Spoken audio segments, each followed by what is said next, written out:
실제 모일 수술을 통해서 이 환자의 뼈가 이런 T졸골 후에 어떤 모습으로 변하는지 설명드리겠습니다.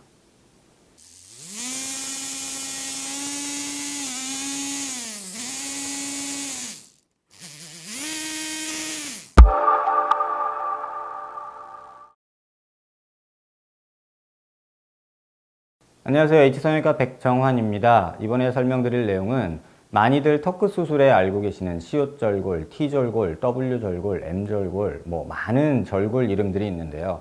그 원리는 사실 크게 다르지 않습니다. 넓은 턱을 갸름하게 모으고 뾰족하게 만드는 게 목적이죠.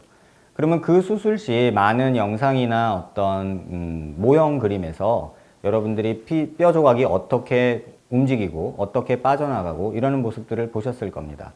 하지만 마치 윤곽 3종 세트라고 해서 T절골이 무슨 V라인의 어떤 상징처럼 돼버렸는데요. 이런 환자의 경우처럼 사각턱은 조금 있지만 앞뒤 길이가 짧고 또 상하 길이가 짧은 경우에 있어서 T절골이 얼마나 위험할 수 있는지에 대해서 설명드리고자 합니다. 이런 환자의 경우 턱은 적당히 튀어나와 있는 데 반해서 이 폭은 남자처럼 조금 넓습니다.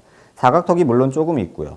그래서 실제로 수술할 때는 사각턱 절제를 하게 되고 이 턱이 넓은 부분은 이렇게 이 부분을 절제하기도 합니다. 긴곡선이라고 하는 부분이 바로 이런 식으로 수술하는 걸 긴곡선 사각턱 절제술이라고 하고요.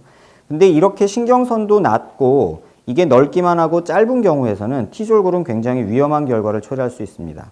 그 이유는 이런 식으로 좌우 길이를 만들고 T졸골을 기본적으로 상하 길이를 줄일 수도 있는데요. 이 환자 같은 경우는 상하 길이가 너무 짧기 때문에 T졸골을 때 상하 길이는 줄이는 건 안 하고요. 그러면 턱끝을 모으겠다고 해서 이 부분을 이렇게 잘라내게 됩니다. 실제 모일 수술을 통해서 이 환자의 뼈가 이런 T졸골 후에 어떤 모습으로 변하는지 설명드리겠습니다.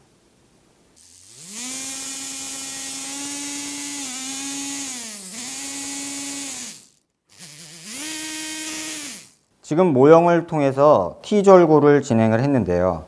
좌우측에 이렇게 붙어있던 뼈가 가운데 뼈가 빠져나간 후 가운데로 모이는 게 T절골 수술입니다. T절골 수술 후에 발생하는 내용에 대해서 설명드리겠습니다.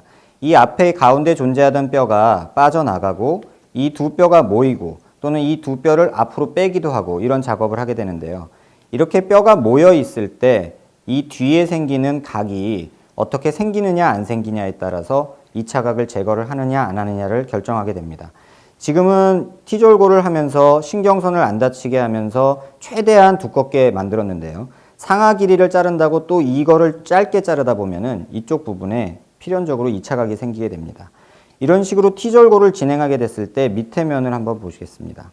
상하 길이는 유지한 채 좌우 길이만 줄어들었을 때 이쪽 면에 이렇게 뜨거나 살짝 2차 각의 현상이 나타나는 걸 볼 수 있습니다. 이거는 절골을 이 골편을 얼마나 많이 잘라냈냐에 따라서 이 2차 각이 생기는 양이 결정되는데요. 지금은 상당히 조금 잘라냈지만 이게 많이 잘라졌을 때는 이 골편이 이런 식으로 앞쪽으로 더 가게 됩니다. 따라서 2차 각은 더 생기게 되죠. 턱을 앞으로 뾰족하게 모으는 정도에 따라서 2차 각이 생기는 정도가 달라지게 됩니다.